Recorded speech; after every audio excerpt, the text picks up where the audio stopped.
Pada video sebelumnya kita sudah membahas tentang bagaimana cara untuk membuat tabel distribusi T, dan sekarang kita akan membuat tabel R atau koefisien korelasi sederhana dalam Microsoft Excel. Nah, pertama sekali adalah di sini ada tingkat signifikansi sebesar 0,5% dari derajat kebebasan dari 1 sampai 350. Baik itu tingkat signifikansi untuk uji satu arah maupun pada tingkat signifikansi untuk uji dua arah. Di sini rumus yang kita gunakan pada Microsoft Excel untuk mencari nilai tabel R ya atau R tabel adalah pertama sekali kita ketik sama dengan, kemudian adalah kita klik yang nilai kritis T tadi. Kemudian adalah baru kita ketik tanda bagi ya atau garing ya. Kemudian adalah baru kita ketik SQ RT, kemudian baru kita ketik buka kurung, kemudian kita klik yang 0,05%, kemudian baru kita ketik tanda plus, kemudian baru kita klik lagi nilai kritis T atau nilai T tadi, kemudian baru kita klik tanda ini ya, kalau misalkan ini sebagai tanda kurang lebih besar atau lebih kecil ya, tapi dia posisinya di atas. Kemudian baru kita ketik angka 2, kemudian baru tutup kurung. Setelah itu baru kita enter. Nah, di sini sudah ada nilai daripada nilai kritis R atau nilai R tabel ya yang sudah kita buat. Ini tadi harus kita cari terlebih dahulu nilai kritis T.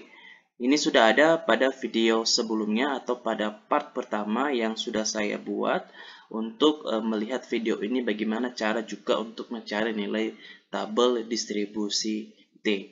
Nah, kemudian teman-teman kita bisa tarik ke bawah untuk mencari nilai R tabel dari 1 sampai 350.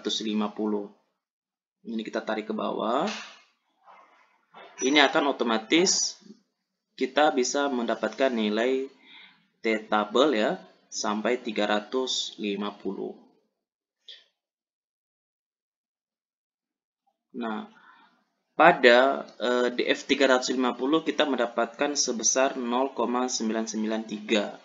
Nah, jadi di sini kenapa saya membuatnya itu lebih baiknya? Karena memang selama ini kalau kita melihat pada buku metodologi ataupun pada Google kalau misalkan kita mencari ya, itu hanya sampai DF 200. Jadi bagaimana jika seandainya kita mendapatkan atau kita memiliki responden banyak ya, misalkan 300 ataupun 500 orang. Jadi bagaimana jika seandainya kalau misalkan kita memiliki responden dari 1 sampai 350 ataupun sampai 500 orang, lalu bagaimana mendapatkannya? Sedangkan contoh yang saya buat ini hanya sampai 350 responden. Namun teman-teman bisa membuatnya dengan mengikuti langkah-langkah yang sudah saya buat, sehingga teman-teman juga tidak merasa punya hambatan untuk mendapatkan baik itu nilai T atau nilai T tabel ataupun nilai R tabel.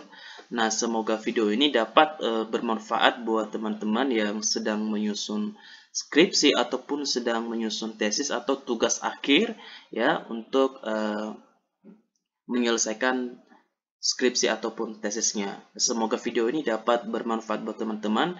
Jika seandainya ada yang mau dipertanyakan, boleh dicek pada ini, berikan komentar pada kolom komentar, sehingga apa yang kekurangan pada video ini juga bisa kami perbaharui, supaya juga dapat bermanfaat buat teman-teman yang sedang membutuhkan.